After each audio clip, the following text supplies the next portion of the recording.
Can you smell what history is cooking? Hello, this is our homework podcast for history, starring me, Dylan Popat, Corey Greaves, Hello. and to my left, Benjamin Moriarty, Oliver Malloy. Hello. We're going to start this off by talking about the provisional government and its short-lived failures. The return of Lenin and the July Days and Kornilov affair. Sit back and enjoy. This is going to be a long one. So the provisional government, basically in this part, is just going to talk about what problems did they face, what impact did the war have on them, and why was it so short-lived. So, Corey, I'd like to ask you a couple of questions first. So, when I say provisional government, what do you think? The group of people mainly derived from the Duma previously.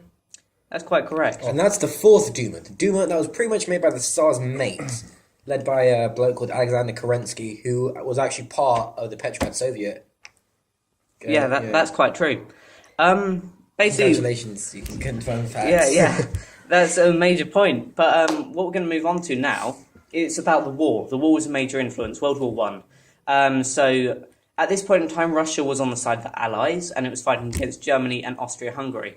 So what influence did the war have on the power of the provisional government and the influence they held over Russia? Well, I think it's important to note that the provisional government really had no coercive threat. I mean, any type of military action they had to be approved by the Petrograd Soviet, so they were sort of at the whim of whatever the Soviet wanted. So quite clearly they had almost no military power. Another thing to note is the military didn't actually like the provisional government. I mean, remember, the provisional government was very conservative, very few liberal members. And also they were derived from the nobility, the Tsar's friends, people that he's known for a long time. So they were not much for equality amongst the lower classes. I think it's quite an interesting point because we'll be focusing on this a bit later. It's about the Kornilov affair, and Kornilov was very much pro-Tsarist, and he was a general in the army.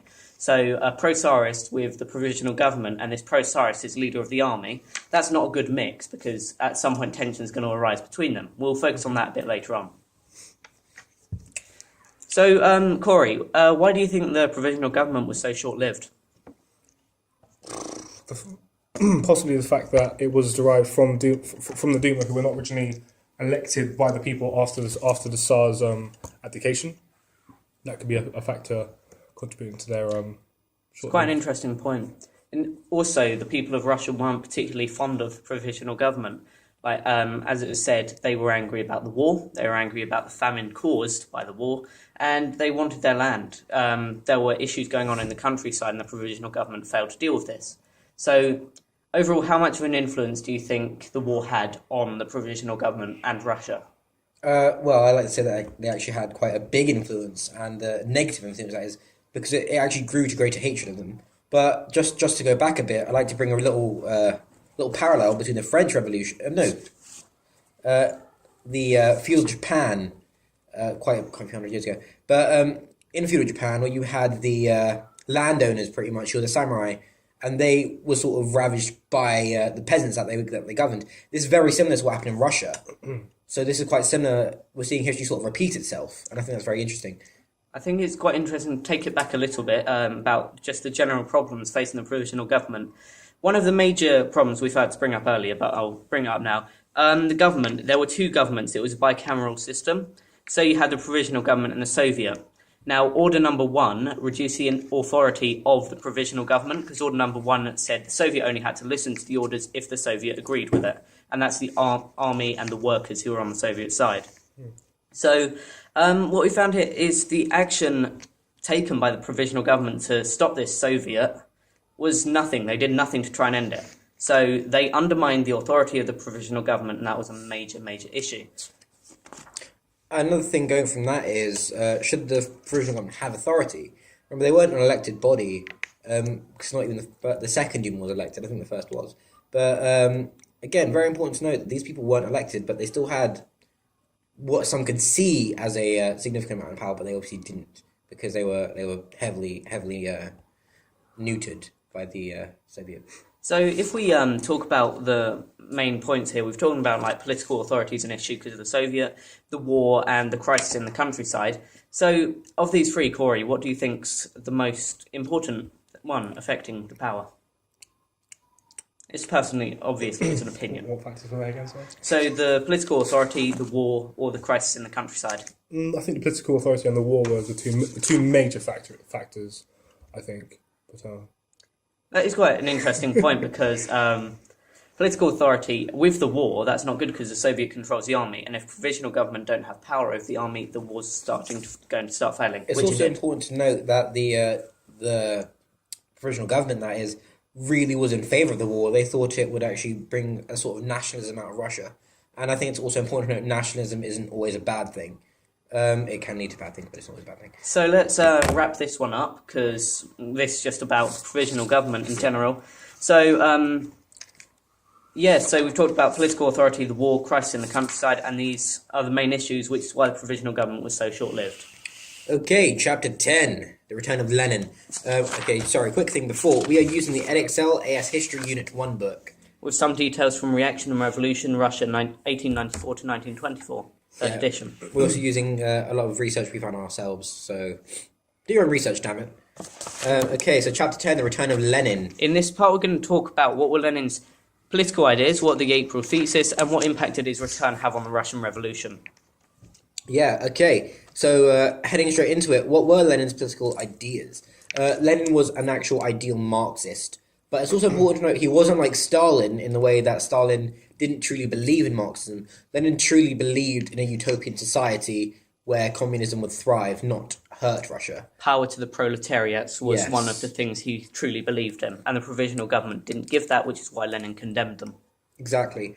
So now, what exactly is Marxism? Marxism is a form of communism in its infancy. So you've really got a revolutionary liberté, égalité, fraternité, going back to the French Revolution there. But liberty, equality, and brotherhood, which is actually a main like focal point of Marxism. So Marxism was really about giving power to the proletariat, like Ben said. He did feel, this was one of the major points of Lenin, he felt that when Russia became a communist state, it would work as a sort of chain reaction across Europe. Because if Russia, the only way to get into a communist state would be full-scale revolution, is what Lenin thought. And he never thought that would happen in his lifetime. So while he was hiding away in exile, when he found out there was a revolution, he was extremely surprised, which is surprising coming from a revolutionary leader. But I think it's interesting to note that he felt revolution was the only way. What are your thoughts on this, Corey? I think I agree with you heavily. I'm not sure if we're talking about when he went to Switzerland or to Finland after his return from Switzerland, but I agree. It's quite an interesting point, I do think, about him believing revolution's the only way. Yes. So if we move on now to Lenin's return to Russia, so we know in February 1917 he was living in exile in Zurich.